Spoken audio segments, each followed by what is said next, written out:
excretory products and their elimination. So when I talk about the word elimination, what does elimination means?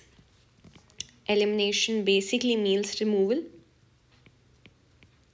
And what does the word excretory product means? Excretory product means waste material. The material or the substance which is of no use of our body. That is known as excretory, which has to be excreted out, which has to be removed from our body. So basically in this chapter, we will be studying about what are the organs involved in removal of waste material from our body, what are the waste material that have to be removed from the body, okay, and how does the elimination take place, how does this removal take place. All of this we'll be studying in this chapter. So this is a chapter of your class 11th. So let's get started. Now let's talk about the introduction. Elimination of metabolic waste products, especially nitrogenous waste.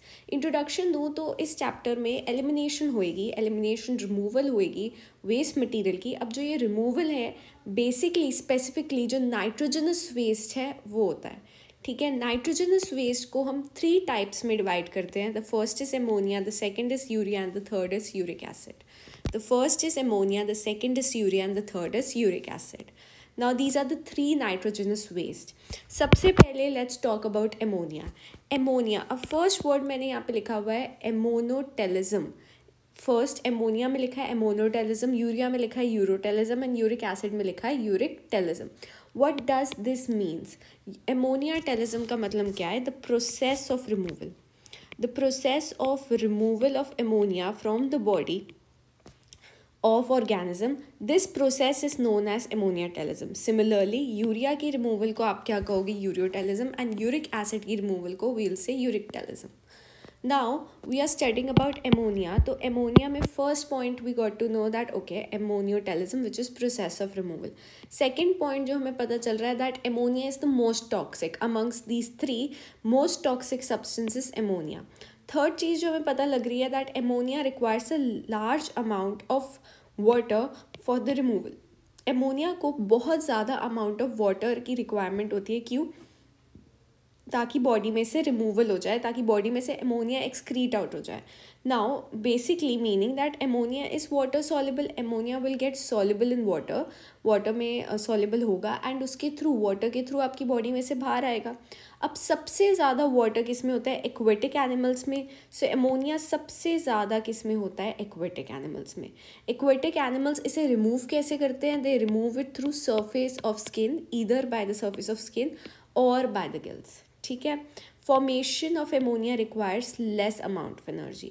इतनी चीज़ें clear हो गई ammonia के बारे में. सबसे पहला एमोनियोटेलिज्म show करेगा, मोस्ट टॉक्सिक है, requires large amount of water, removal take place through the surface of gill, formation requires less amount of energy, and lastly aquatic animals में it is seen. Next we talk about urea. Next waste, nitrogenous waste which we are talking about is urea. Urea show करेगा ureotelism. The process of removal of urea from the body of organism is known as ureotelism.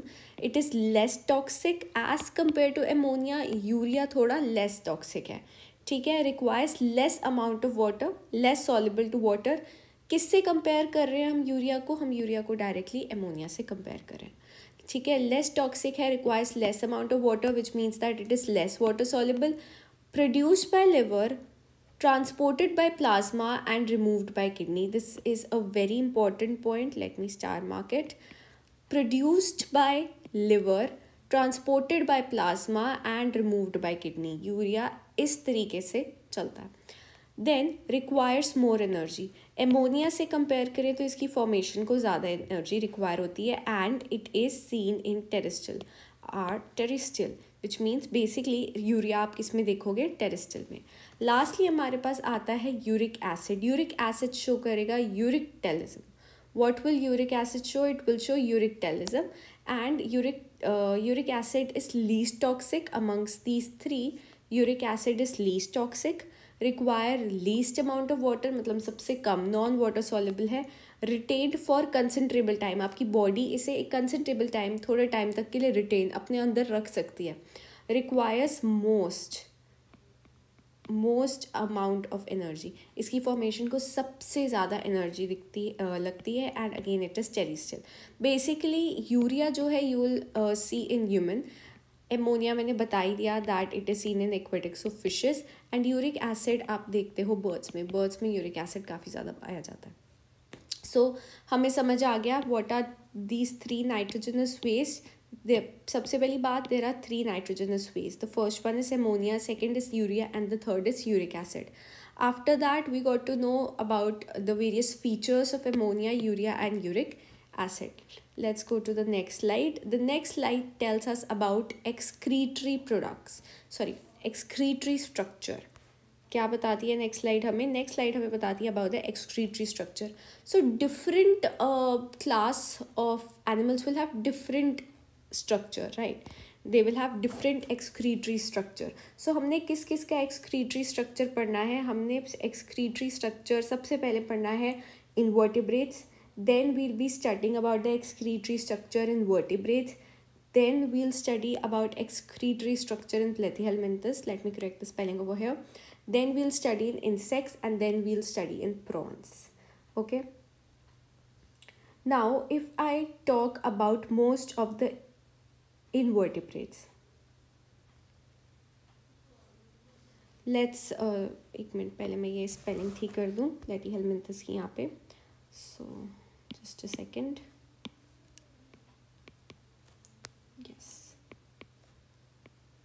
Platyhelminthes. Okay, now let's get started. So सबसे पहले we were talking about most of the invertebrates.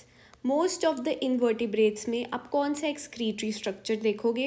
You'll see a simple tubular form. Simple tubular form. ठीक है? Most of the vertebrates you will see a complex tubular organ which is known as kidney. A complex tubular organ known as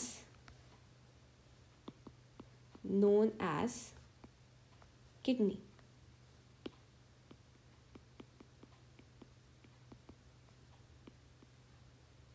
Known as kidney. Then Platyhelminthes में you will see flame cells.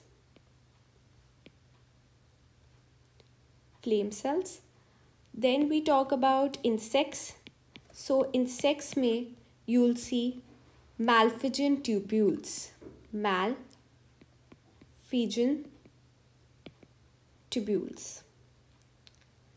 Then we talk about prawns. So prawns में you will see green gland. एक gland होती है जिसका क्या नाम है? Green gland.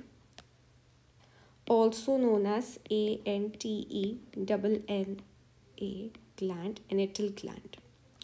Now you got to know about the excretory structures in most of the invertebrates. It's a very simple tubular form. Most of the vertebrates, it's a complex organ known as kidney. Platyhelminthes, it is flame cell, and insects, it is malphigian tubules, and in prawns it is green gland, also known as anal gland. आगे इतनी बात हमें समझ. We got to know about what are the basic nitrogenous waste excretory structure. अब हम जाते हैं human excretory system पे. If I talk about human excretory system, what can you tell me about human excretory system? सबसे पहले जो आप बोलोगे human excretory system has kidney in it. ठीक है? ह्यूमन एक्सक्रीटरी सिस्टम की पहली चीज़ जो I think everyone knows is kidney. Yes, kidney is responsible for excretion. So yes, kidney, a pair of ureter, a urinary bladder, and a urethra. So when I talk about human excretory system, what does human excretory system has? Human excretory system has a pair of kidney, a pair of ureter, urinary bladder, and lastly urethra. So we'll study about these 4 things as well. सबसे पहले बात करते हैं about kidney. Let's talk about kidney. So kidney के बारे में what all do we know? हमें अगर मैं बेसिकली सिर्फ बोलूँ किडनी, तो हमें क्या क्या पता है किडनी के बारे में, किडनी क्या होती है, and what are the products which kidney make. So let's write here kidney and let's talk about it. Okay, so kidney is dark red in color, bean shaped. ठीक है, it has okay, we talk about the length, we talk about the width, we talk about the thickness. So let's tell you first of all what is the color. So kidney is reddish brown in color. The first point is reddish brown in color.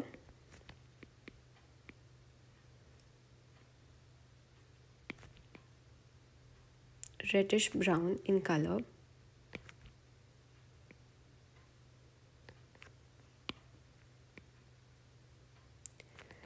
Second point, it is bean shaped.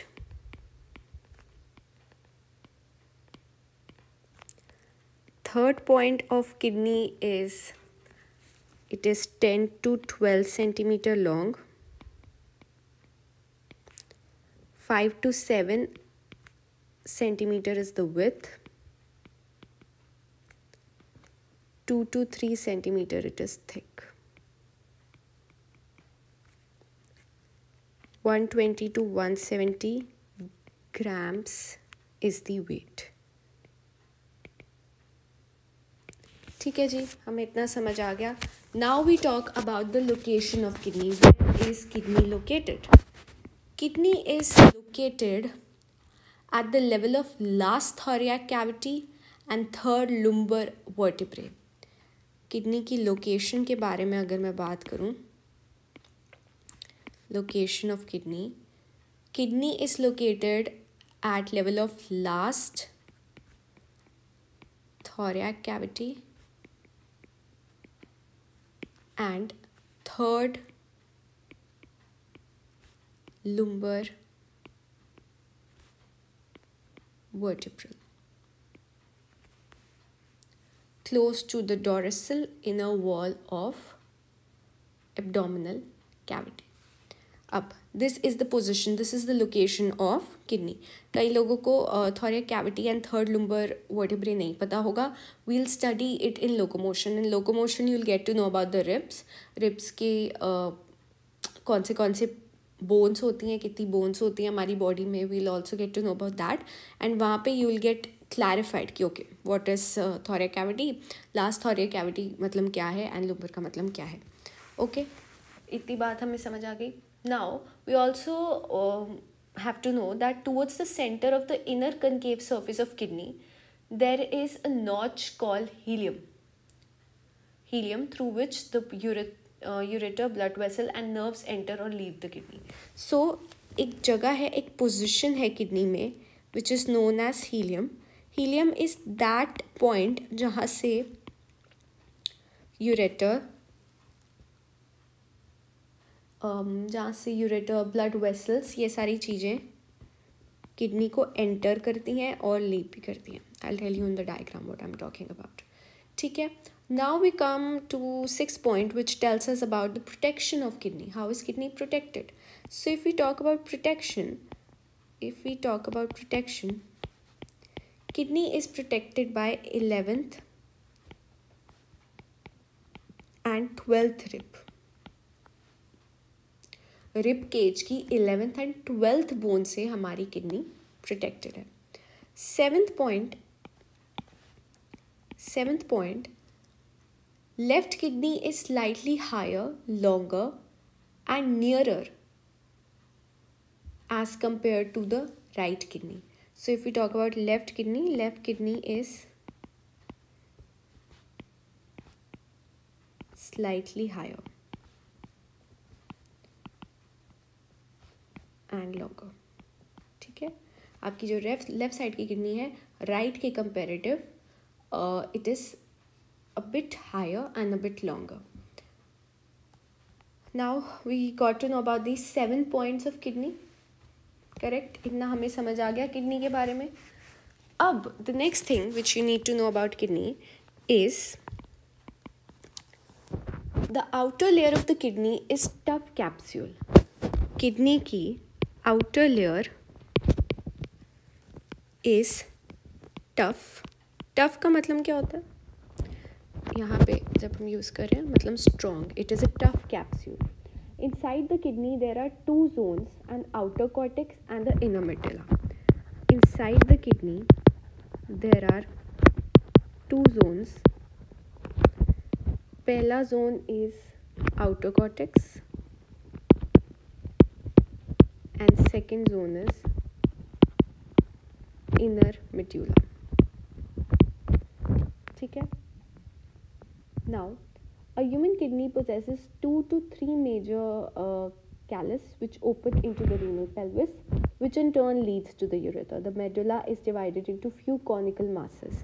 ये जो medulla है, it is divided into few conical masses which is known as medullary pyramids.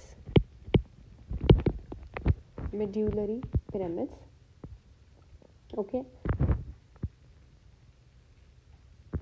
Now, let me show it in the diagram. Yes, so this is the diagram of a particular kidney. Kidney का diagram है. You can see two sides of kidney, left and right kidney. ठीक है, ये हमारी kidney हो गई. अब ये हमारा ureter. There's a pair of ureter, 1 and 2. There's a urinary bladder and there is a urethra. So ये चार चीज़ें जो मैंने basically लिखा था, ये we got to know into the diagram. Kidney, ureter, urinary bladder and urethra. अब यहाँ पे किडनी के ऊपर there's a gland which is known as adrenal gland. यहाँ पे this is known as renal artery and this is known as renal vein. Artery और when का हमें काम पता है, बेसिक कैरेक्टरिस्टिक क्या होता है, उस हिसाब से हमने renal word is use for kidney. You have to remember this. जहाँ पे भी रीनल वर्ड यूज़ हो रहा है इट डायरेक्टली मीन्स किडनी, कि किडनी से रिलेटेड ही बात हो रही है. ठीक है. So renal artery, renal vein, this is dorsal aorta. अब मैंने क्या कहा था कि kidney is protected by hard capsule. So ये जो किडनी का आउटर ये है ना, this is protected by hard capsule. Inferior vena cava, हमें पता है इन्फीरियर वेना कावा का काम क्या है. इट विल एंड अरोटा का काम क्या है, डीऑक्सीजनेटेड मतलब बेसिकली वो ब्लड जो वेस्ट कंटेन करता है उसको लेके आओगे एंड वो ब्लड जो हाईली प्यूरिफाइड है उसको लेके जाओगे. ये काम है, राइट. अब मैंने क्या बताया था दैट द आउटर कैप्सूल, ये जो आउटर कैप्सूल है ये बहुत टफ है. इनसाइड ऑफ द किडनी दो पार्ट में डिवाइडेड है, outer cortex and inner medulla. ये इनसाइड ऑफ द किडनी ये वाला जितना पार्ट है this is outer cortex and ये वाला जो पार्ट है दिस इज़ इनर मेड्यूला. अब इनर मेड्यूला फर्दर ये जो आपको पिरामिड शेप दिख रहे हैं ना, ये फर्दर इनमें डिवाइडेड है, तो इनको हम क्या कहते हैं, this is known as medullary pyramids. What are these known as? These are known as medullary pyramids. So clear होगी किडनी का डायग्राम. नेक्स्ट इसमें you can see it more wide aspect of it. यहाँ पे ureter आ गया, renal vein, ये cortex, ये सारा part cortex, ये सारा पार्ट मेड्यूला, और ये जो पिरामिड्स काइंड ऑफ हैं दीज आर रीनल पिरामिड्स. ये आपकी बाहर के आ गई capsule, fibrous capsule, and this is renal pelvis. ठीक है, क्लियर हो गया. किडनी के बारे में we got to know everything. I hope it is clear. Kidney क्या है, कैसे है, जो भी. एंड ऑफ कोर्स इसका स्ट्रक्चर भी बनाना होता है, ये वाला part. Let's help you.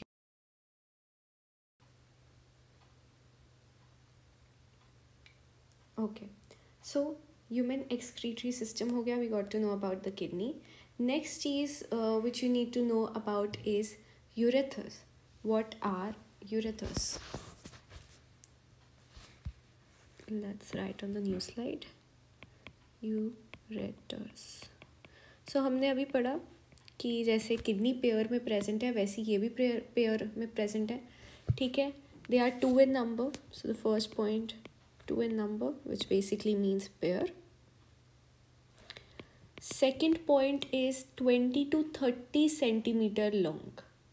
What is the length? 20 to 30 centimeter is the length. 20 to 30 centimeter is the length.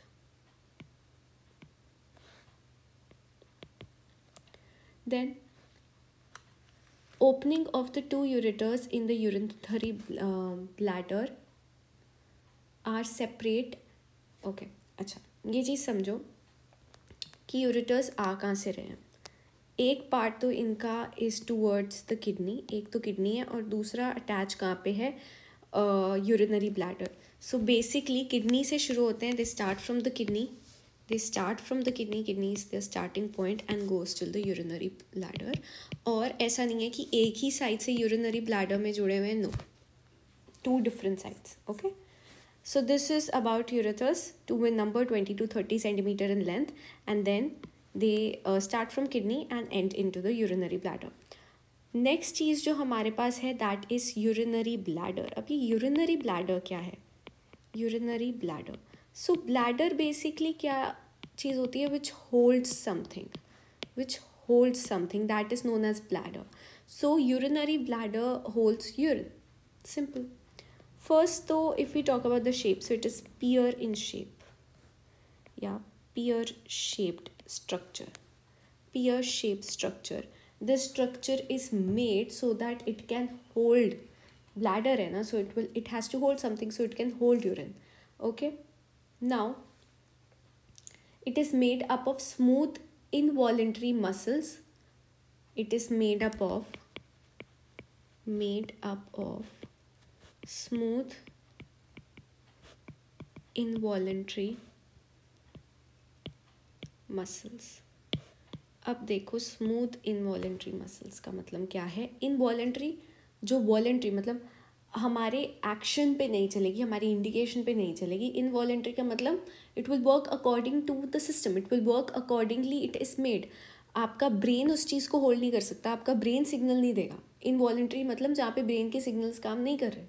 It is a procedure जो कि चलता रहेगा. यू विल नॉट थिंक कि okay from the kidney the urine has to come to the urinary bladder, you have to give signal. The brain obviously will give signal, ऐसा नहीं है brain signal ही नहीं दे रहा, पर उस सिग्नल के लिए आपको इंडिकेशन देने की ज़रूरत नहीं है. ये इनवॉलेंट्री काम है. किडनी से हमेशा विदाउट एनी इंडिकेशन या कुछ भी urine will come to the urinary bladder. ठीक है, इनवॉलेंट्रीली आ जाएगा. नाउ अब ये बात समझिए कि जैसे यूरिनरी ब्लैडर है, यूरिनरी ब्लैडर की जो ये वाली मसल्स है ना जो किडनी से आ रही हैं, दीज आर इनवॉलेंट्री. ये मसल इनवॉलेंट्री है, लेकिन ये जो यहाँ पे यूरिथ्रा के यहाँ मसल प्रेजेंट है ये वॉलेंट्री है. विच means that it will hold, obviously it will hold, the bladder will hold the urine until you give a voluntary action to voluntary reflex to it कि हाँ ओके यूरिन कैन पास. ये हम last point पढ़ेंगे. ठीक है, सबसे पहला point हमने क्या पढ़ लिया? It is peer shape made up of smooth involuntary muscle, the upper part जो कि किडनी से अटैच है, that is made up of smooth involuntary muscle. Next जो यूरिथ्रा से अटैच पार्ट है, the neck of the urinary bladder is guarded by two sprinter. अब जो neck of the urinary bladder है, ये दो तरीके के स्प्रिंटर्स से चलती है. बेसिकली दो तरीके के स्प्रिंटर्स चाहिए होते हैं. पहला तो जो है that's an involuntary and second one is voluntary. Involuntary and second one is voluntary. अब देखो, these are your ureters जो कि यूरिनरी ब्लैडर में यूरिन को लेके आ रहे हैं. अब ये जो पार्ट है ना आपका, ये वाला जो पार्ट है, दिस इज अगेन इनवॉलेंट्री. ठीक है, अब यहाँ पे पहला स्प्रिंटर यहाँ पे प्रेजेंट है which is again involuntary, and दूसरा यहाँ पे प्रेजेंट है विच इज़ वॉलेंट्री. ठीक है, neck of the bladder is guarded by two sprinter. जो ब्लैडर की नेक है that is guarded by two sprinters, controlled by voluntary and involuntary reflex. ठीक है, जिसको हम आउटर एंड इनर वॉलेंट्री कहते हैं. बेसिकली ऑलवेज रिमेंबर दिस कि किडनी के थ्रू, यूरेटर्स के थ्रू यूरिनरी ब्लैडर में involuntarily urine will come and urethra will release it, urinary bladder will release it through urethra. वो जो प्रोसेस है दैट्स वॉलेंट्री. मतलब यूरेथ्रा का रिलीज इज़ वॉलेंट्री. यूरेथ्रा से, यूरिनरी ब्लैडर से यूरेथ्रा का रिलीज इज़ वॉलेंट्री, बट जो kidney से आ रहा है that's involuntary. I know it is a bit confusing, सो मैं यहाँ पे डायग्राम के थ्रू समझाती हूँ. ध्यान से देखो, ये आपकी किडनी है, ये आपका यूरेटर है, and this is your urinary bladder. Kidney से यूरिन विल कम, एंड ये जो आपकी मसल्स हैं these are involuntary. Directly urine आ जाएगा, यूरिन आके यहाँ पे स्टोर हो जाएगा. अब ये जो है ना कि यूरेथ्रा से, मतलब यूरिनरी ब्लैडर से यूरेथ्रा तक जो यूरिन जाएगा that is voluntary, that will work according to the reflex. ठीक है, हो गई ये चीज़ clear. So we got to know about the urinary bladder as well. Last जो हम देखेंगे that is urethra. Last part जो हमने लिखा था that was urethra. Urethra is the point from where the urine passes. So urine passes through it.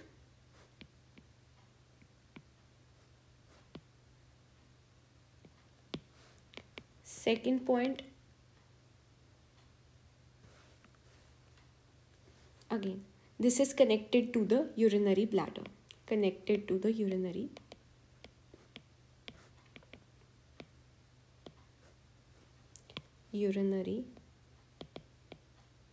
bladder. ठीक है, this much is clear. हमें किडनी पता लगी है, हमें यूरेटर्स पता लग गए हैं, हमें urinary bladder we have got to know, and we have also got to know about the urethra. We have also got to know about the urethra. Next slide में you will see nephrons. What are nephrons? Let's discuss. हमने nephron word कहीं ना कहीं कभी ना कभी सुना है. So can you tell me, just give command to your brain to brainstorm what is nephron. Nephron are structural and functional unit of kidney. Nephrons are structural and functional unit of kidney. Kidney cannot work without nephrons. There are 1 million nephrons present in each kidney. Each मतलब 2 kidney है ना, हर kidney में 1 million, 1 million nephron is present. 1 million nephron is present. Nephron is what? It is a complex tubular structure. Complex tubular structure. Complex tubular structure. Each nephron has 2 part. अब nephron के structure पे आते हैं, ये मैं बाद में पढ़ाऊँगी, ये जो साइड में डायग्राम्स है. पहले we will talk about the nephron का structure. Now each nephron is divided actually into 2 parts. The first part which it is divided is glomerulus.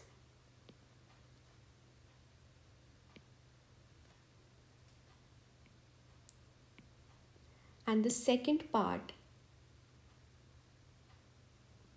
is renal tubule. Renal tubule. ठीक है, 2 part में divided है nephron. सबसे पहले तो आता है glomerulus and second is renal tubule. Now renal tubule की बात करूं, so renal tubule begin with a double walled cup like structure known as Bowman's capsule.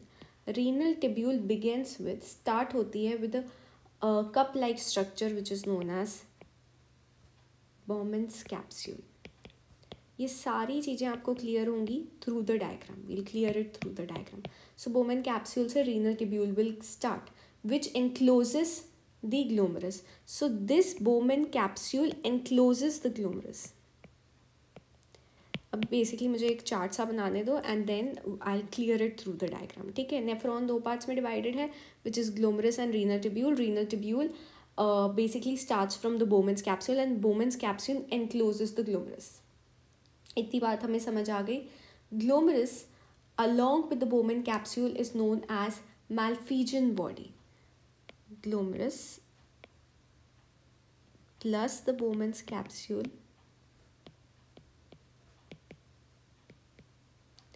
both of them makes Malpighian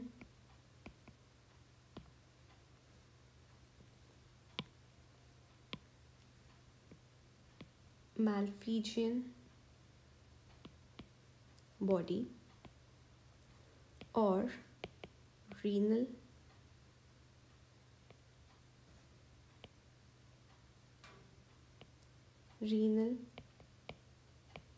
corpus.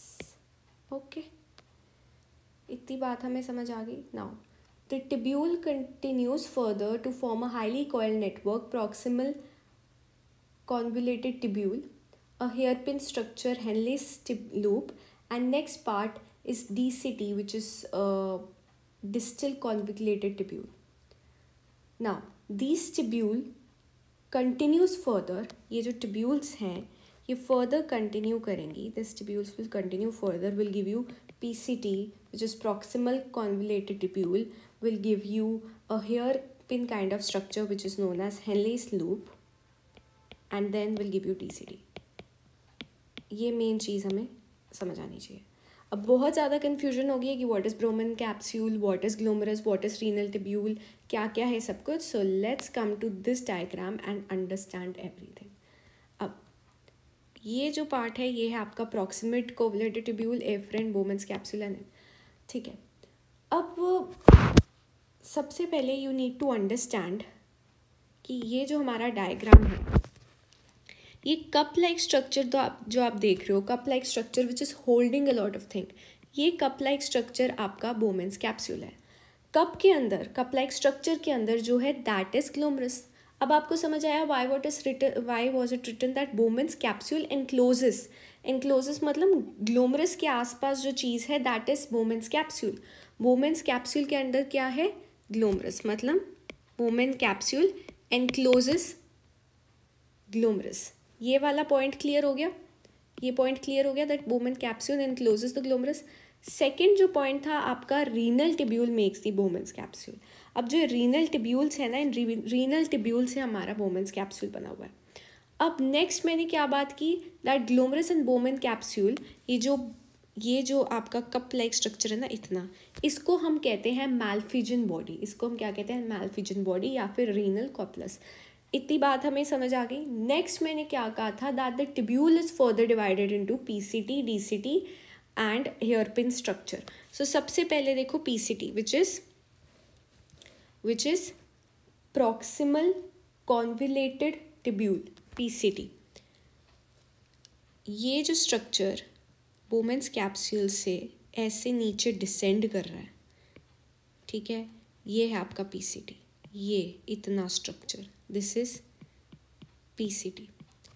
ये hairpin sort of structure, ये ऐसे hairpin sort of structure, this is your Henle's loop. ये ऐसा जो hairpin sort of structure है, this is your Henle's loop. ठीक है. अब हेनलेस लूप के बाद यहाँ पे हेनलेस लूप जब ख़त्म हो रही है, इसको हम कहते हैं डीसीटी. इसको हम क्या कहते हैं, डीसीटी. देखो जहाँ से स्टार्ट हुआ प्रॉक्सिमल पीसीटी, फिर एक लूप सा आया, इसको हम कहते हैं Henle's loop. And Henle's loop जहाँ एंड हो रही है that is DCT, distal convoluted tubule. अब ये डिस्टल कॉन्फिगुलेटेड टिब्यूल फर्दर कहाँ जाएगी, एक pipe like tube like structure में, जिसको हम क्या कहते हैं, कलेक्टिंग डक्ट. जिसको हम क्या कहते हैं, collecting duct. DCT will further go into a tube, a duct like structure which is known as collecting duct. अब एक और बात समझो, हेनलेस लूप ना दो पार्ट में डिवाइडेड है. कैसे, यहाँ से देखो एक हेयरपिन काइंड ऑफ स्ट्रक्चर जहाँ से ये चीज़ नीचे जा रही है ना, डिसेंड कर रही है. So this is descending limb of Henle's loop. और ये ऊपर जा रही है, so this is ascending limb of Henle's loop. आ गया समझ स्ट्रक्चर ऑफ नेफ्रॉन. बहुत ईजी है structure of nephron. Again I am telling you क्या क्या होता है. सबसे पहली चीज़ क्या आ गई आपकी, बोमेंस कैप्सूल. याद ही ऐसे करना है कि बोमेंस कैप्सूल के अंदर है ग्लोमरस, बोमेन कैप्सूल के अंदर है ग्लोमरस. अच्छा, एक और चीज़, एफरेंट और ईफरेंट आर्ट्रियोल. ये जहाँ से स्टार्टिंग पॉइंट है दिस इज एफरेंट आर्ट्रियोल, और जहाँ से ये वाला पॉइंट है, दिस इज इफरेंट आर्टरियल।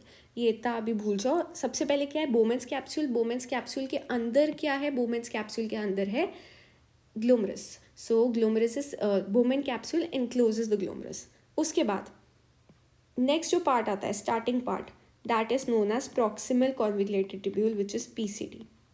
उसके बाद एक hairpin kind of structure आएगी, दैट इज हेनलेस लूप। एक hairpin kind of structure आएगी, that is Henle's loop. Henle's loop जहाँ से नीचे जा रही है दैट इज डिसेंडिंग लिम्ब, और जहाँ से ऊपर जा रही है दैट इज असेंडिंग लिम्ब। नीचे जा रही है दैट इज डिसेंडिंग लिम्ब, जहाँ से ऊपर जा रही है दैट इज डिसेंडिंग लिम्ब। अब जहाँ हेनलेस लूप खत्म होगी, this part is known as distal convoluted tubule which is DCT. और डीसीटी फर्दर एक ट्यूब लाइक स्ट्रक्चर में जाता है, एक डक्ट लाइक स्ट्रक्चर में जाता है which is collecting duct, which is collecting duct. और इस हेनलेस लूप के ऊपर ये जो अच्छे से रैप्ड काइंड ऑफ स्ट्रक्चर है, दिस इज़ वासा रेक्टा। तो ये हो गया आपका नेफ्रॉन का स्ट्रक्चर। यहाँ पे थोड़ा और ढंग से देख लो, ये बाहर का कप लाइक स्ट्रक्चर क्या है, बोमेंस कैप्सूल। इसके अंदर क्या है, ग्लोमरस। ग्लोमरस कैसे होता है, जहाँ से अंदर जाएगी दैट इज़ एफरेंट आर्टरियोल, जहाँ से बाहर आएगी दैट इज़ इफरेंट आर्टरियोल। एंड जहाँ पे हेनलेस लूप का फर्स्ट पार्ट आ जाएगा, मतलब बोमेंस कैप्सूल का लास्ट पार्ट, हेनलेस लूप का first part, that is PCT. इतना समझ आ गया हमें? I hope this is clear, I hope this is clear ना। द मैल्फिजन ट्यूब्यूल जो हमने बोली थी, बेसिकली जो बोमेन और ग्लोमरस से बनती है, ठीक है, PCT DCT of the nephron are present in the renal cortex. ये सारा पार्ट हमारा कहाँ प्रेजेंट है, रीनल कॉर्टेक्स में। ये सारा पार्ट हमारा कहाँ प्रेजेंट है, रीनल कॉर्टेक्स में। रीनल कॉर्टेक्स, पीसीटी भी रीनल कॉर्टेक्स, डीसीटी भी रीनल कॉर्टेक्स। सिर्फ जो हमारा हेनलेस लूप है, दिस इज रीनल मेड्यूला, ठीक है। पीसीटी डीसीटी बोमेन कैप्सूल ग्लोमरस, ये सारा क्या है, रीनल कॉर्टेक्स, और ये हेनलेस लूप क्या है हमारा, रीनल मेड्यूला। इतनी चीज़ हमें क्लियर हो गई। मेड्यूला और कॉर्टेक्स अभी ऊपर समझा के आई हूँ क्या होते हैं, किडनी के कौन से पार्ट होते हैं। Now here pin kind of structure Henle's loop में क्या आ गया, ascending and descending structure, ascending and descending structure. अब नेफ्रॉन का जो ये डायग्राम है आपको समझ आएगा, नेफ्रॉन क्या क्या कॉम्प्रोमाइज़ करता है। फर्स्ट पार्ट जो नेफ्रॉन में आता है दैट इज़ मैल्फिजन ट्यूब्यूल, मैल्फिजन कॉर्पस, जो कि बोमेन कैप्सूल और ग्लोमरस से बना हुआ है। नेक्स्ट टिब्यूल आती है, टिब्यूल के कौन से पार्ट हैं, PCT DCT and loop of Henle, PCT DCT and loop of Henle, ठीक है। इससे you will remember nephron, very important. Nephron is actually very important if you are preparing for board examinations, also if you are preparing for NEET, तो आपको ये वाला part काफ़ी ध्यान से देखना है। नेक्स्ट आपके पास आता है टाइप्स ऑफ नेफ्रॉन। नेफ्रॉन को ना आप दो टाइप्स में डिवाइड करते हो, कॉर्टिकल एंड जक्सा मेड्यूलरी नेफ्रॉन। दो तरीके के नेफ्रॉन होते हैं। पहला जो नेफ्रॉन है that is cortical,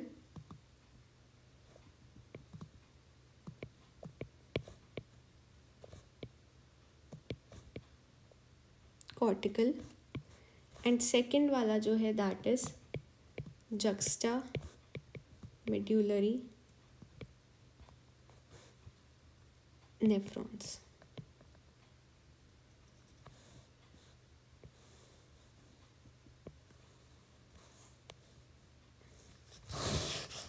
जक्सा medullary nephron and cortical nephron. अब होता क्या है, मेनली जो नेफ्रॉन प्रेजेंट है, लाइक 85% ऑफ द नेफ्रॉन ये हमारे कॉर्टिकल नेफ्रॉन्स ही होते हैं, ठीक है।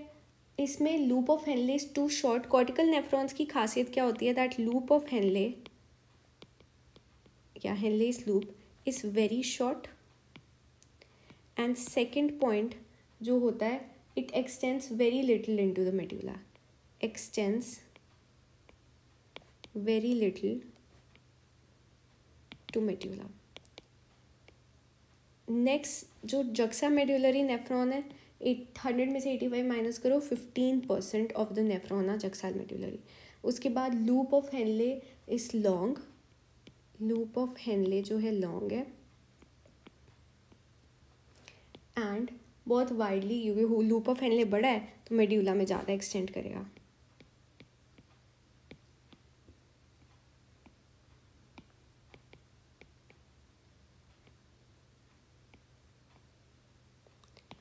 नेफ्रॉन होपफुली समझ आ गया हो. Glomerulus, renal, loop of Henle, DCT, PCT क्या होता है, types of nephron, cortical and juxtamedullary nephron. वापस एक बार ये स्ट्रक्चर देख लो because it is quite an important thing और क्लियर होनी बहुत ज़रूरी है. बोमेंस कैप्सूल हो गया. बोमेंस कैप्सूल के अंदर क्या है, ग्लोमरस, एफरेंट ईफरेंट आर्ट्रियोल. अब जहाँ से आपका हेनलेस लूप शुरू हो रहा है दैट्स पीसीटी, ये वाला पार्ट. ये पूरा आपका हेनलेस लूप है. ये क्या हो गया, डिसेंडिंग, एंड ये क्या हो गया, असेंडिंग हेनलेस लूप. यहाँ पे ये वाला जो पार्ट है दैट्स डिस्टल कोवुलेटेड ट्यूब्यूल, और यहाँ से जो कनेक्टेड है दैट्स कलेक्टिंग डक्ट. ठीक है, दैट्स कलेक्टिंग डक्ट. अब ये जो ऊपर पीसीटी वाला पार्ट है it's rich in glucose, amino acid, protein, vitamins, urea, uric acid. अब ये वाला जो पार्ट है that's rich in urea. This part which is the descending loop of Henle is rich in water, and the ascending loop of Henle has no water in it. कोई भी water नहीं होता, बिल्कुल वाटर नहीं होता इसमें. ठीक है, yes. Next we come to urine formation. Formation of urine involves the following process. सबसे पहला प्रोसेस होता है ग्लोमेरुलर फिल्ट्रेशन, जिसको हम ultra filtration of blood plasma भी कहते हैं, जो कि ब्लड प्लाज्मा से होती है अल्ट्रा फिल्ट्रेशन. ठीक है, रीअब्जॉर्प्शन नेक्स्ट प्रोसेस है, रीअब्जॉर्प्शन एंड सिक्रीशन. अब ग्लोमेरुलर फिल्ट्रेशन और ultra filtration. The first step in urine formation is the filtration of the blood. सबसे पहला स्टेप यूरिन फॉर्मेशन में क्या होगा, फिल्ट्रेशन, ब्लड को फिल्टर करना, फिल्ट्रेशन ऑफ द ब्लड. ठीक है, जिसको हम क्या कहते हैं, ग्लोमेरुलर फिल्ट्रेशन. सो जो फर्स्ट स्टेप है आपका that's glomerular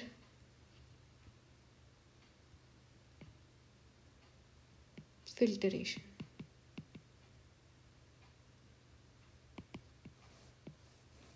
glomerular filtration averagely अगर अप्रॉक्स लगाया जाए तो हमारी body 1100 to 1200 ml of blood filter करती है.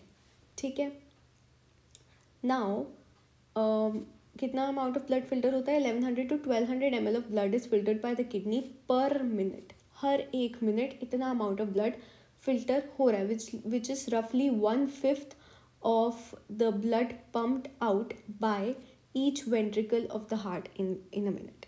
इतनी चीज़ें याद करने की ज़रूरत नहीं. Next, the glomerular capillary blood pressure causes filtration of the blood through 3 layers. अभी जो filtration of the blood हो रही है 3 layers के थ्रू हो रही है. सबसे पहली is endothelium of glomerular blood vessel. Endothelium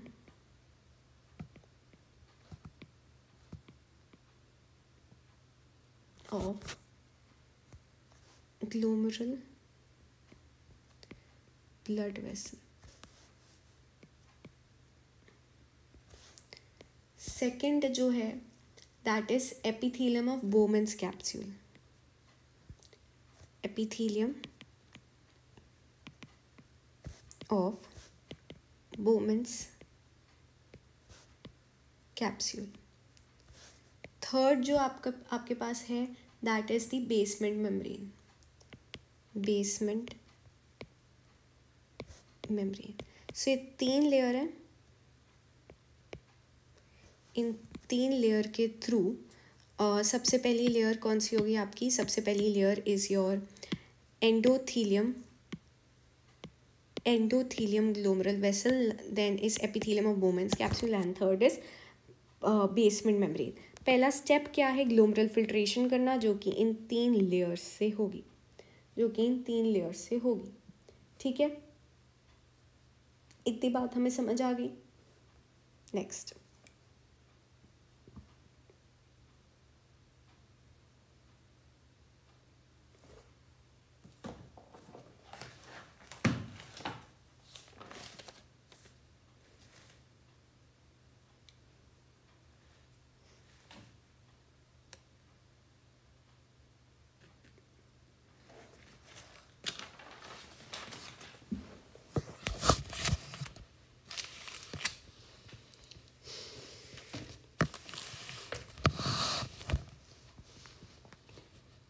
second जो मैंने आपको स्टेप बोला था, सेकेंड स्टेप वॉज रीअब्सॉर्प्शन, है ना. रीअब्जॉर्प्शन सेकेंड स्टेप था। रीअब्जॉर्प्शन में 99% of the filtrate is reabsorb, जितना बना था उसका 99% is reabsorb, 99% of filtrate is reabsorbed. ठीक है, वापस रीअब्जॉर्प्शन होगी। सो पहला तो हो गया ग्लोमरुलर फिल्ट्रेशन जो कि 3 लेयर से होगा। सेकेंड रीअब्जॉर्प्शन में 99% ऑफ द फिल्ट्रेट वापस रीअब्जॉर्ब हो जाता है, वापस रीअब्जॉर्ब हो जाता है। अब जो amount of filtrate form by the kidney per minute, amount of filtrate form by the kidney per minute is GFR। क्या कहते हैं हम इसे? GFR, glomerular filtration rate. GFR, glomerular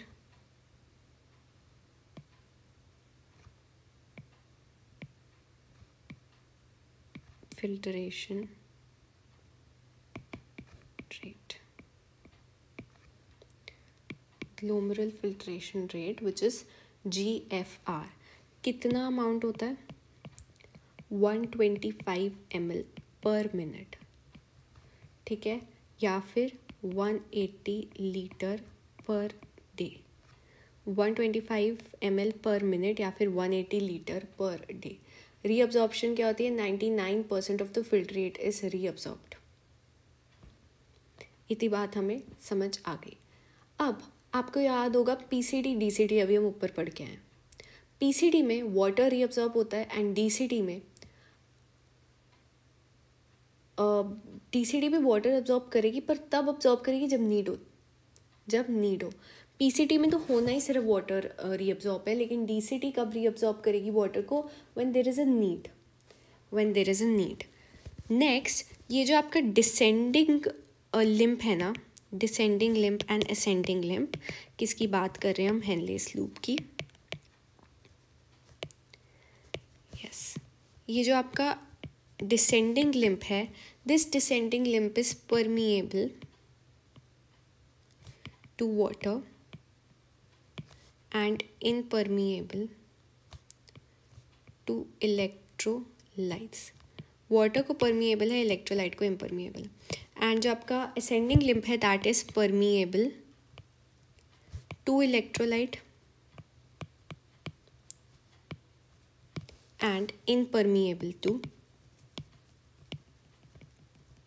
water. अब ध्यान से यहाँ पे आप स्ट्रक्चर देखोगे, PCT DCT वगैरह लिखा हुआ है। Proximal PCT, DCT is distal. ये डिसेंडिंग लूप ऑफ हेनले सिर्फ परमिएबल है किसको? वाटर को, सिर्फ परमिएबल है वाटर को। एंड ये जो असेंडिंग लिम्प ऑफ हेनले है, ये वाटर को छोड़ के बाकी देखो सारे इलेक्ट्रोलाइट्स को परमिएबल है। एंड यहाँ पे आगे आपका कलेक्टिंग डक्ट। ठीक है, इतनी बात हमें समझ आ गई। ये भी देख लेना, प्रॉक्सिमेटेड और डिस्टिलेटेड। PCT DCT इलेक्ट्रोलाइट्स को कर रहे हैं। जो नीचे जाता हुआ लूप है it's only permeable to water, and जो ऊपर जा रहा है it's only permeable to electrolytes. So ये था आपका urine formation. Let me give you a broader look. Glomerular filtration first part है जो कि इन 3 लेयर्स से होगा। रीअब्जॉर्प्शन में 99% रीअब्जॉर्ब हो जाता है। हेनलेस लूप में जो डिसेंडिंग लूप है that's permeable to water and impermeable to electrolytes, and जो असेंडिंग लूप है that's permeable.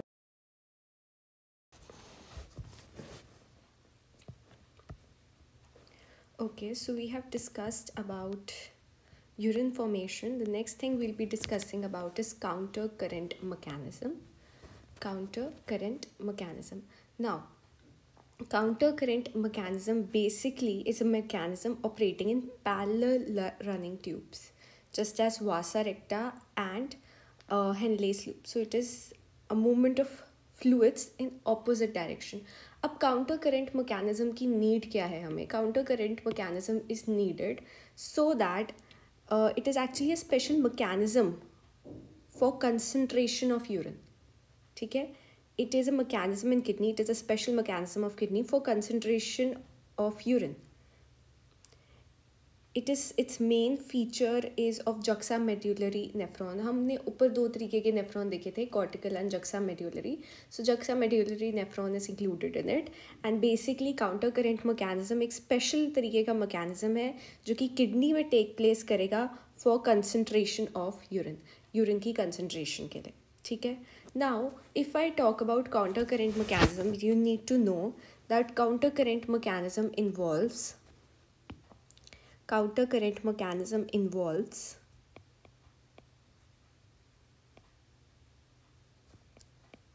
loop of Henle,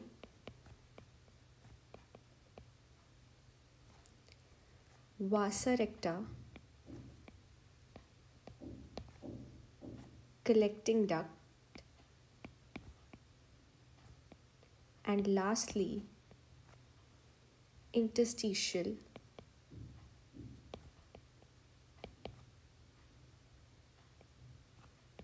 fluid. चार चीज़ें काउंटर करेंट मैकेनिज्म में नीडेड है: loop of Henle, vasa recta, collecting tube and interstitial fluid. Now I talk about the mechanism of counter current. अब flow of filtrate in two limbs of loop of Henle in opposite direction and forms a counter current mechanism. ध्यान से देखो and recall करो कि हमने क्या पढ़ा था, that loop of Henle basically has descending limb and ascending limb, जो कि दोनों एक दूसरे के क्या है, पैरेलल है एंड अपोजिट डायरेक्शन में है, ऊपर एंड नीचे, राइट, अपोजिट डायरेक्शन में है और क्या है, पैरेलल है. सो यहाँ पे they will form a counter current. Vasa recta on the other hand, vasa recta also is in opposite direction, two tubes in opposite direction.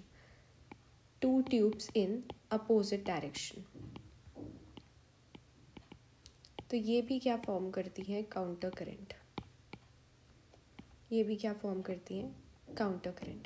So vasa recta and loop of Henle both are giving a counter current effect. दोनों ही यहाँ पे देख लो. This is vasa recta, correct? Descending, ascending. This is loop of Henle. Descending, ascending. So both are making a counter current sort of mechanism.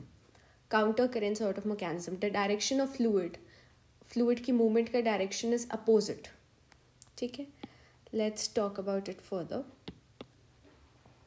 Now, the direction of fluid movement and closeness between the loop of Henle and vasa recta help in increasing the osmolarity towards the inner medullary interstitial forms. अब देखो, vasa recta and loop of Henle, correct? Vasa recta and loop of Henle, direction of movement, एक तो इनकी direction of movement ऊपर नीचे, their closeness, they are running parallel to each other, they are very close to each other. ठीक है, ये क्या चीज़ करती, this help in increasing osmolarity towards the inner medullary region. Osmolarity increase कर देगी. 300 ml से 1200 ml osmo regularity will get increased. Okay, अब हमने क्या पढ़ा, दैट यहाँ पे एक इंटरस्टिशियल फ्लूइड, एक इंटरस्टिशियल ग्रेडियंट हेल्प करेगा. Interstitial fluid help to give an easy passage of the water to flow from the collecting duct. Interstitial fluid हमें क्या करता है, एक ईजी पैसेज देता है ताकि वाटर बहुत ईजिली कलेक्टिंग डक्ट में से फ्लो हो जाए. यूरिया, इलेक्ट्रोलाइट्स, NaCl सब कुछ osmo regularity of the interstitial fluid पर डिपेंड करते हैं. Next, NaCl is reabsorb from the ascending limb of Henle. Ascending limb of Henle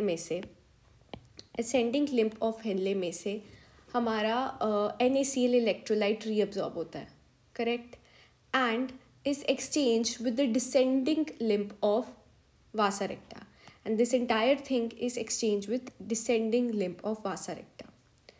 Ascending and descending link, ये हमारा जो ascending है, NaCl देखो, NaCl and NaCl, and यहाँ पे भी क्या है, NaCl and NaCl.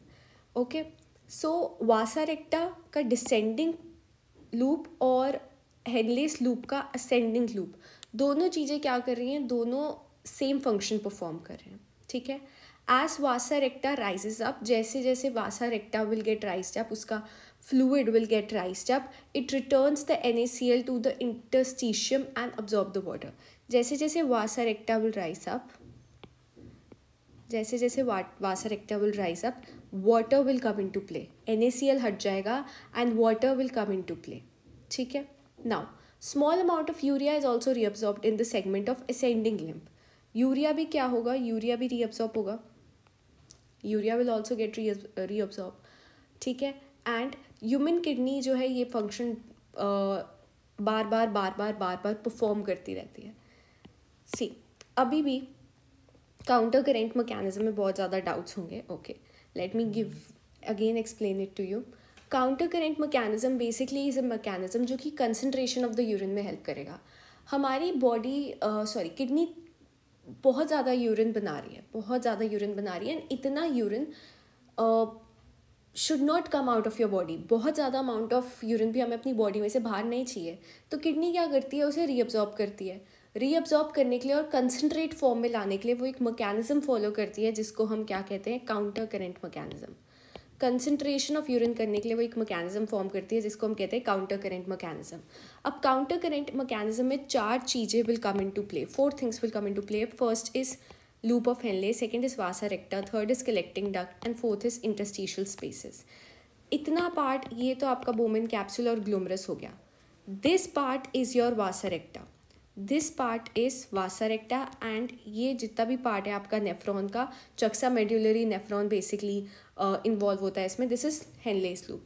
अब हमने क्या देखा कि vasa recta has descending and ascending limb. Also loop of Henle has descending and ascending limb. दोनों क्या है, पैरेलली. देखो पैरेलल फ्लो कर रहे हैं ना, बोथ आर फ्लोइंग पैरेलल. ये पैरेलल डायरेक्शन होती है. Both are parallel, opposite direction में है. देयरफॉर ये जो वासा रेक्टा है ये भी एक काउंटर करेंट मैकेनिज्म बनाएगा एंड लूप ऑफ हेनले भी एक काउंटर करेंट मैकेनिज्म बनाएगा. काउंटर करेंट मैकेनिज्म बेसिकली कहीं है क्या, असेंडिंग और डिसेंडिंग लिम्ब जो चल रहे हैं पैरेलली और अपोजिट. ठीक है. अब होता क्या है कि इंटरस्टिशियल फ्लूइड होता है सबके अंदर. हमने क्या देखना है कि वासा रेक्टा का जो डिसेंडिंग लूप है और हेनलेस लूप का जो असेंडिंग लूप है ये सेम फंक्शन परफॉर्म कर रहे हैं. ठीक है. वासा रेक्टा के डिसेंडिंग लूप में NaCl रीअब्जॉर्ब होता है और हेनलेस लूप के असेंडिंग लिम्ब में भी NaCl रीअब्जॉर्ब होता है. अब जैसे जैसे vasa recta will get filled up, मतलब ये तो ऐसे यहाँ पे फिल्ड हो गया, जैसे जैसे it will get filled up NaCl कम होने लग जाएगा. NaCl की अब्जॉर्प्शन अब देखो यहाँ पे कम होने लग जाएगी और वाटर की अब्जॉर्प्शन यहाँ पे शुरू हो जाएगी. सिमिलरली आप देखोगे यही चीज़ टेक प्लेस कर रही है इन हेनलेस लूप. यहाँ पे अगेन वाटर की कंसनट्रेशन बहुत ज़्यादा आ गई. इस मैकेनिज्म को हम क्या कहते हैं, काउंटर करेंट मैकेनिज्म. एंड इसकी इंपॉर्टेंस क्या है, इसकी इंपॉर्टेंस है that not a very large amount of urine flows out of the body. बहुत excessive urine ना flow हो बॉडी में से, बहुत कम amount of urine flow हो. यूरिन को कंसनट्रेट करने के लिए ये चीज़ यूज़ की जाती है. Now human kidney can produce 4 times concentrated urine as it was formed initially. तो इनिशियली जो यूरिन फॉर्म हुआ था उसका 4 times ज़्यादा कंसनट्रेटेड यूरिन निकलता है after counter current mechanism. So I hope counter current mechanism हमें समझ आ गया. इसके बाद we also will study something about, मतलब some features about the fluid which is release, मतलब जिसके लिए हमने इतना सारा काम किया, which is urine. Now if I talk about urine, an adult man normally passes 1 to 1.8 liters in 24 hours. Second point, the volume of urine depends upon the fluid intake. आप कितना water intake कर रहे हो, क्योंकि basically urine में भी water ही pass out होता है. 95% of the urine is concentrated of water and rest 5% are the inorganic substance. So एक तो fluid intake and level of physical exercise, इन दो चीज़ों पे and also type of food you are having, what is the environmental pressure on you, इन सारी चीज़ों पे आपकी urine की पासिंग आउट विल डिपेंड. ठीक है. Now 25 to 30 grams of urea comes out of the body per day in form of urine. ठीक है, कितना? 20 to 30 gram of urea. Now urine is a transparent yellowish fluid and urine के अंदर एक pigment होता है, जिसको हम कहते हैं urochrome. The pigment which gives this kind of color to the urine is known as urochrome. This urochrome has been derived from hemoglobin. Haemoglobin से बना है. और हीमोग्लोबिन कौन सा? Haemoglobin from worn out RBCs. ठीक है, तो इतनी चीज़ क्लियर हो गई. What is urine? Urine is basically made up of pigment जिसको हम यूरोक्रोम कहते हैं, which is derived from breakdown of haemoglobin.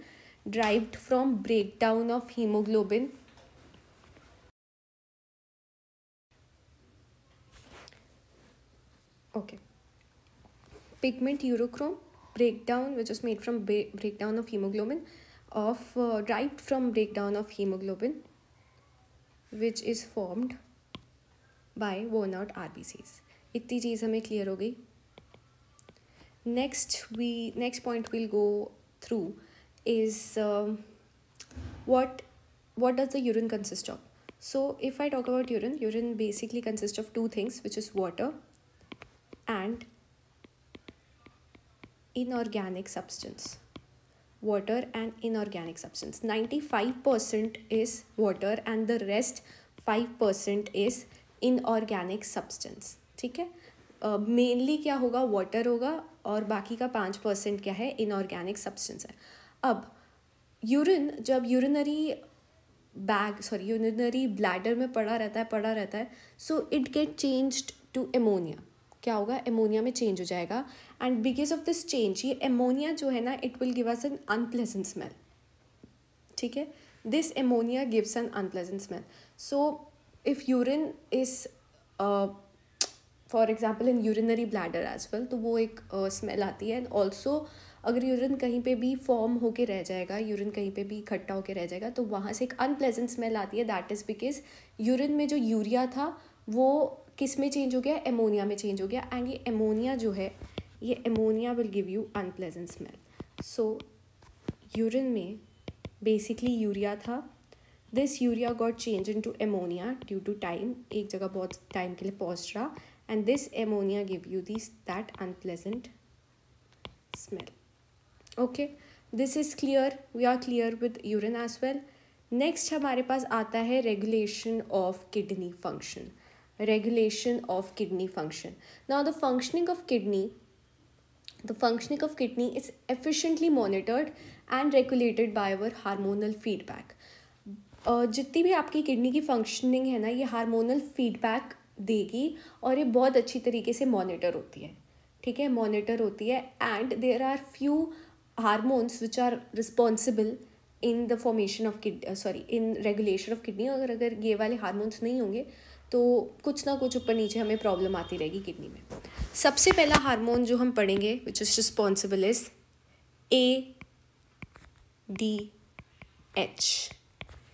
ADH. ADH stands for antidiuretic hormone.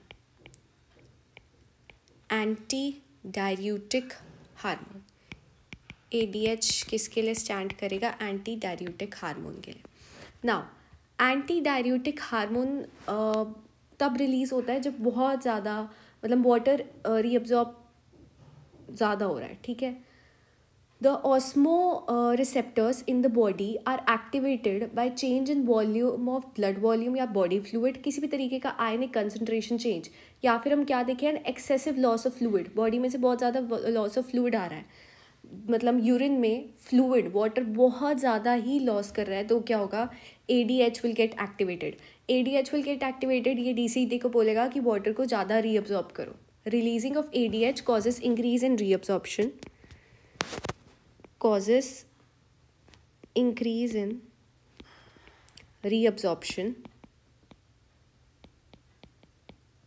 Of water in DCT. Basically क्या हुआ कि बॉडी में यूरिन की form में वाटर बहुत ज़्यादा आने लग गया. अब तक तो ADH हार्मोन बिल्कुल शांत बैठा था, एंटी डायूरिक हार्मोन बहुत शांत बैठा था कि मेरा कोई काम नहीं है। पर जैसे ही इसने देखा कि ओके बहुत ज़्यादा वाटर पास आउट हो रहा है यूरिन की फॉर्म में, तो क्या होगा, तो this ADH will get activated and ये ADH क्या करेगा, DCT में जाके, मतलब DCT एंड कलेक्टिंग डक्ट में जाके, यहाँ पे कलेक्टिंग डक्ट भी ऐड कर लो, वाटर की रीअब्जॉर्प्शन बढ़ा देगा, वाटर की रीअब्जॉर्प्शन बढ़ा देगा, जिस वजह से यूरिन में से वाटर कम निकलेगा एंड देयरफॉर वाटर का लॉस बॉडी में से प्रिवेंट हो जाएगा। इतनी बात हमें क्लियर हुई। सेकंड जो हार्मोन है that is JGA. JGA. The full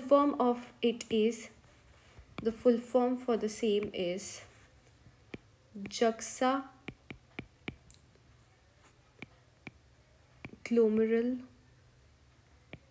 apparatus. Juxtaglomerular apparatus JGA का काम क्या है, अब ये हम देखते हैं। As blood flows, glomerular blood pressure JFR decreases. जैसे जैसे ब्लड की फ्लो होगी JFR डिक्रीज हो जाएगा। JG cells of juxtaglomerular apparatus activate to release enzyme known as renin. Now renin covers angiotensine into angiotensin 1 and angiotensin 2. अब okay basically ये बात समझो कि लो ब्लड प्रेशर ट्रिगर करता है रेनिन को। आपका ब्लड प्रेशर बहुत ज़्यादा लो हो गया तो ये क्या करेगा, रेनिन को ट्रिगर कर देगा। So low blood pressure will trigger renin, मतलब रेनिन प्रोड्यूस होना शुरू हो जाएगा। रेनिन प्रोड्यूस होना शुरू हो जाएगा तो क्या होगा, रेनिन एक्टिवेट करेगा या रेनिन कन्वर्ट हो जाएगा एक्चुअली एक हार्मोन में जिसका नाम है angiotensin hormone. Further it get change into angiotensinogen 1 and then to 2 and then to 2। ठीक है, बेसिकली क्यों हो रहा है ऐसा, क्योंकि रेनिन आ रहा है। अब रेनिन जो है ये JG सेल्स से लिंक्ड है। JG सेल्स जो है ये रेनिन को प्रोड्यूस करेंगे, रेनिन लो ब्लड प्रेशर की वजह से रेनिन को एक्टिवेट कर देंगे। अब जो ये लास्ट हमारे पास ये वाली चीज़ फॉर्म हुई है ना, इसका काम क्या है, again DCT absorbs water and salts। Again water की लॉस हुई, ब्लड प्रेशर नीचे आ गया, रेनिन एक्टिवेट हो गया, रेनिन ने एंजियोटेंसिन एक्टिवेट किया, उसने 1 एक्टिवेट किया, उसने 2 एक्टिवेट किया। फाइनली जब एंजियोटेंसिन 2 एक्टिवेट हो जाएगा तो DCT अब्जॉर्प्शन शुरू कर देगा वाटर की, वाटर और सॉल्ट को वापस अब्जॉर्ब करना शुरू कर देगा। ठीक है, इतनी चीज़ हमें समझ आ गई। लास्टली एक और हार्मोन है जो इंक्लूडेड है, विच इज़ थर्ड जो हार्मोन आपके पास इंक्लूडेड है, दैट इज़ ओके बहुत ज़्यादा ब्रॉड हो गया pen, yes that is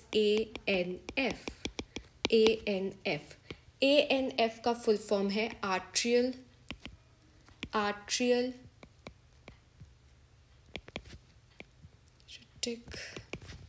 factor. Okay, atrial natriuretic factor. अब इसका काम क्या है, increase in blood flow to the atrial of heart can cause the release of this factor. Now ANF can cause vasodilation, मतलब dilation of blood vessel and there bye decreases the blood pressure. इसका भी काम कुछ ना कुछ GJA जैसा ही है। क्या करता है, बेसिकली क्या करता है, ब्लड प्रेशर लोअर करेगा बॉडी, और ब्लड प्रेशर लोअर कैसे करेगा, डाइल्यूशन के थ्रू। क्या करेगा, ब्लड प्रेशर लोअर कर देगा, एंड ब्लड प्रेशर लोअर कैसे करेगा, डाइल्यूशन के थ्रू, एंड ये डाइल्यूशन कहाँ पे होगी, ब्लड वेसल्स में,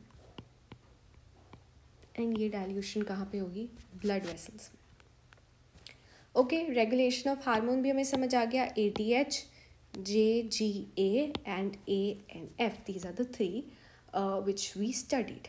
नेक्स्ट हमारे पास आ गया है डिसऑर्डर्स ना ऑब्वियसली बॉडी है, बॉडी की फंक्शनिंग है, तो कुछ ना कुछ डिसऑर्डर्स इसमें इंक्लूड होते होंगे. बॉडी है, बॉडी की फंक्शनिंग है, तो ऑब्वियसली कुछ ना कुछ डिसऑर्डर है. तो सबसे पहला डिसऑर्डर जो हम देखेंगे दैट इज़ यूरेमिया.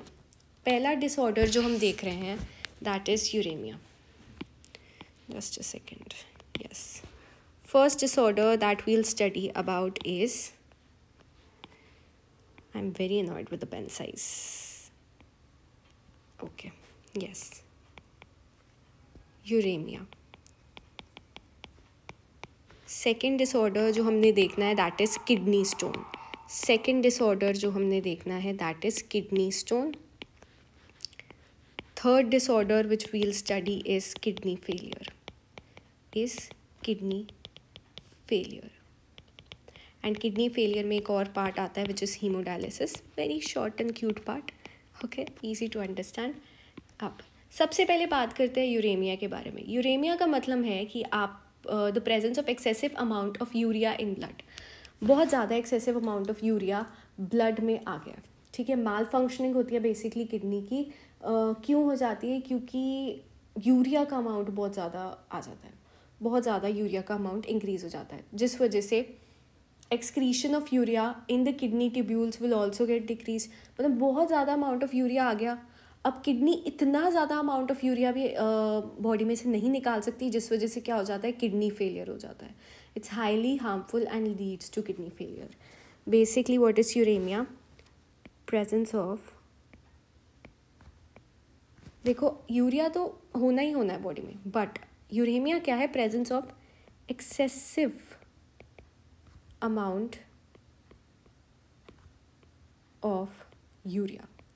ज़्यादा अमाउंट ऑफ यूरिया की प्रेजेंस इन ब्लड. अब किडनी इतना ज़्यादा अमाउंट ऑफ यूरिया नहीं कर सकती, एक्सक्रीट नहीं कर सकती, निकाल नहीं सकती, जिस वजह से क्या होती है, किडनी की माल फंक्शनिंग, किडनी वर्क नहीं करती properly, kidney malfunctioning and ultimately leads to kidney failure. ठीक है. Next is kidney stone. Kidney stone is also known as renal calculus. Kidney stones आपने देखा होगा, कई बार लोगों को किडनी में पेन होता है, बहुत सीवियर पेन होता है, बेसिकली बैक साइड, क्योंकि किडनी पिछली साइड पे प्रेजेंट है. सो बहुत ज़्यादा पेन होता है. क्यों? And doctors say that it is kidney stone. So what actually stone is? It is crystallised salt. Formation of precipitation of crystallized salts of uric acid. Crystallized salts of uric acid. ठीक है. Kidney stones कुछ नहीं होते, crystallise salts होते हैं uric acid के. ये क्या करते हैं? They block kidney tubes. They block kidney tubules which causes severe pain in the back spreading down to the thighs. Back से लेके थाइस तक जाएंगे. और ये क्यों हो रहा है? क्योंकि किडनी की ट्यूब्यूल्स ब्लॉक हो गई हैं. बहुत ज़्यादा प्रेशर लग रहा है, किडनी की ट्यूब्यूल्स ब्लॉक हो चुकी हैं. इस करके आपने सुना होगा कि बेसिकली जब किडनी स्टोन होता है, doctor usually advise that have a great amount of water, have a great amount of soda. All of this is advise so that, देखो जैसे ये ट्यूब है एंड यहाँ पे ब्लॉकेज हो गई है, एंड यहाँ पे ये किडनी स्टोन्स आ गए एंड ब्लॉकेज हो गई. So when you will have a lot amount of water, तो ये प्रेशर लगाएंगे इस स्टोन पे. एंड अगर स्टोन्स छोटे होंगे तो ये easily without any medical help release हो जाएंगे ट्यूब्यूल्स में से, अगर छोटे होंगे. बट अगर बहुत ज़्यादा amount of kidney stones present होते हैं तो उनका रिमूवल बहुत डिफिकल्ट हो जाता है, अगर वो पानी से या इन सारी चीज़ों से रिमूव नहीं हो रही. बट जब तक ये आपकी बॉडी में रहेगा, ये स्टोन आपकी बॉडी में रहेगा, it will be very painful, क्योंकि बैक से लेके थाइस तक you will get a very strong pain. Next we come to kidney failure. Kidney failure is also known as renal failure. If you remember I told you कि renal means kidney. Renal is the second name of kidney. ठीक है. अब kidney failure क्या होता है? Partial और total inability of the kidney to carry on excretory मतलब basically kidney function नहीं कर रही, पार्शियल और total inability of the kidney to function. Inability of kidney to function, that is known as kidney failure. इस चीज़ को हम क्या कहते हैं, किडनी फेलियर. मतलब कुछ भी हो सकता है, यूरिया प्रॉपरली रिमूव नहीं हो पा रहा, बहुत ज़्यादा वाटर आ रहा है किडनी में से, बहुत ज़्यादा सॉल्ट रिमूव हो रहा है, इम्बैलेंस हो जाएगी basically kidney. Renal failure also happens as a drug reaction. If there is a reaction to drug, आपने कोई ऐसा रिएक्शन खा लिया ड्रग खा लिया जिस वजह से आपकी किडनी एलर्जिक हो गई है, या फिर जो लोग बहुत हाई अमाउंट में ड्रग को कंज्यूम करते हैं, first thing that happen is kidney failure, then liver failure. ठीक है. और there is any kind of injury, tubular injury होगी, कोई एक्सीडेंट हुआ, कुछ हुआ एंड जिस वजह से किडनी की ट्यूब्यूल्स डैमेज हो गई. ठीक है. तब आता है kidney failure. So what is it, partial और टोटल. अब अगर पार्शियल किडनी फेलियर हुआ है, मतलब kidney is not functioning properly and fully, but थोड़ी बहुत ही फंक्शन कर रही है, तो हम क्या कहते हैं कि we will sort this out through dialysis. We will sort this out through dialysis, also known as haemodialysis. ठीक है. बट अगर टोटल इनएबिलिटी, मतलब किडनी बिल्कुल फंक्शन नहीं कर रही, 1% भी रिस्पॉन्ड नहीं कर रही, ख़त्म हो चुकी है किडनी, इस केस में हम क्या कहते हैं कि we will take kidney from other person. Basically दूसरा बंदा एक किडनी डोनेट करता है किडनी फेलियर में. Kidney, as I was saying कि जब किडनी पार्शली फंक्शन कर रही है तो हमारे पास ऑप्शन होता है डायलिसिस, कि हम हीमोडायलिसिस कर देंगे. लेकिन जब किडनी टोटल इनएबिलिटी आ गई, मतलब किडनी बिल्कुल ही वर्क नहीं कर रही, इस केस में हम क्या करते हैं, इस केस में हम कहेंगे that we will opt for kidney transplant, which means that someone can donate the kidney. Someone जिससे बोन मैरो वगैरह सब कुछ, बहुत सारे प्रोसीजर्स होते हैं. You will see in class 12 का चैप्टर कि क्या क्या चाहिए होता है हमें जब हम एक डोनर से किसी भी ऑर्गन का एक पीस लेके या कोई भी ऑर्गन लेके ट्रांसप्लांट कर रहे हैं, तो हमें कौन कौन सी चीज़ें मैच करनी पड़ती हैं. ठीक है. सो अगर किडनी बिल्कुल ही वर्क नहीं कर रही है, then the last and the least option we have is kidney transplant. But if it is partially working, then we'll go towards the dialysis part, which is haemodialysis. अब हीमोडायलिसिस होता क्या है भाई, हीमोडायलिसिस का प्रोसेस क्या है. Haemodialysis में क्या होता है, देखो बेसिकली सबसे पहले हीमोडायलिसिस करेंगे क्यों, जब किडनी पार्शली वर्क कर रही है. पार्शियल वर्किंग ऑफ किडनी मतलब फुली ख़राब नहीं है, इतनी भी ख़राब नहीं कि भाई ट्रांसप्लांट ही कर दो, बट इतनी भी सही नहीं है कि अपने खुद के बलबूते पे वर्क कर ले. ठीक है. सो अब हम बात करते हैं डायलिसिस या हीमोडायलिसिस. ध्यान से देखो, दिस इज़ दी बॉडी. इसकी एक आर्म पे एक आर्म पे या फिर एक पाम पे हम क्या करेंगे, रेडियल आर्टरी के थ्रू ब्लड पंप करेंगे.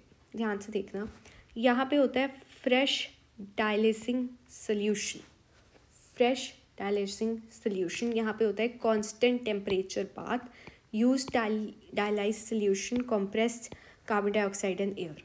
अब फ्रेश डायलाइज सोल्यूशन मतलब जो बॉडी में जाना है, फ्रेश डायलाइज सोल्यूशन को हम देखेंगे कि एक कंप्रेस CO2 एंड एयर इसमें जा रही है, इसमें फ्रेश डायलाइज सोल्यूशन है.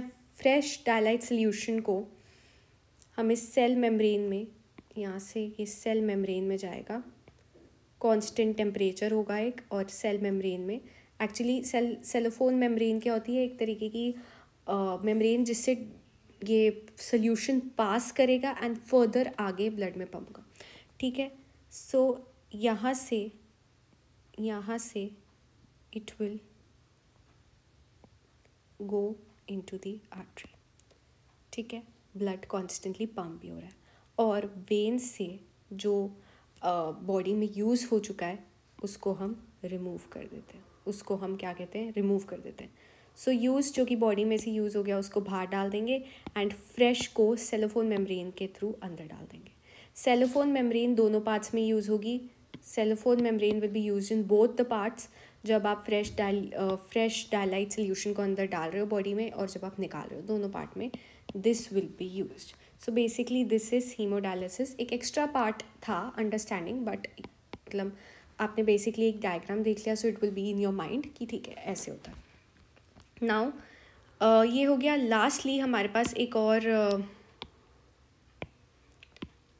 डिसऑर्डर है जिसको हम कहते हैं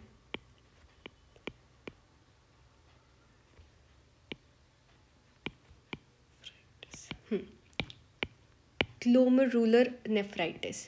इसमें क्या होता है, this is nothing but inflammation of glomeruli of kidney. ठीक है, 4 डिसऑर्डर्स देख लिए हमने किडनी के। We saw 4 disorders, we saw what is haemodialysis, ये पार्ट भी हमारा क्लियर हो गया। नेक्स्ट यहाँ पे कुछ एक्सेसिव डायग्राम्स लगाए हैं मैंने, जिससे it will make the understanding more deeper. Blood filtered with the waste material goes towards the dorsal aorta. Dorsal aorta will go into the renal artery. Renal artery through the afferent arteriole. Efferent arteriole याद करो, nephron में थे. Afferent arteriole से it will go to the glomerus. Glomerus से it will go to the Bowman's capsule. Bowman capsule से it will go towards PCT. PCT, then loop of Henle, then DCT, and then to collecting ducts. अब collecting ducts से it will go to the pyramids, medullary pyramids. Medullary pyramids से it will go to pelvis. Pelvis से it will go to ureters. Ureters से urinary bladder. Urinary bladder से urethra and finally out of the body. अब glomerus से जो blood है efferent arteriole के through आपकी plumary capillaries में भी जाता है, प्लमरी कैपिलरीज में जाता है। सो इस डायग्राम के थ्रू आपको समझ आ गया कि नेफ्रॉन का पार्ट कहाँ कहाँ तक है, उसके बाद यूरेटर्स कहाँ से शुरू हो रहे हैं, यूरेथ्रा का पार्ट कहाँ कहाँ तक है और किडनी का पार्ट कहाँ तक है। अगर ये एक फ्लो चार्ट आपके दिमाग में क्लियर हो गया, it will be very easy for you to understand everything. ठीक है, नेक्स्ट ओके, ये this is basically see starting point. Blood goes in, blood अंदर जाता है किडनी के, then it will go to the nephron जहाँ पे सारी फंक्शनिंग टेक प्लेस करेगी, ये नेफ्रॉन के सारे ट्यूब्स। अब यहाँ से ब्लड विल गो, सॉरी अब ब्लड नहीं है, अब यूरिन बन चुका है, so this will go to the ureters. Ureters से it will go to the urinary bladder, urinary bladder से finally it will go to out of the body. So ये है स्टार्ट पॉइंट जहाँ से ब्लड इन होता है। ठीक है, इतना हमें समझ आ गया। So with this we end with the chapter. Thank you for staying in the class. इसकी जो PDF है नोट्स की, they will be available on the Telegram channel with the same name, it's just biology. Thank you very much.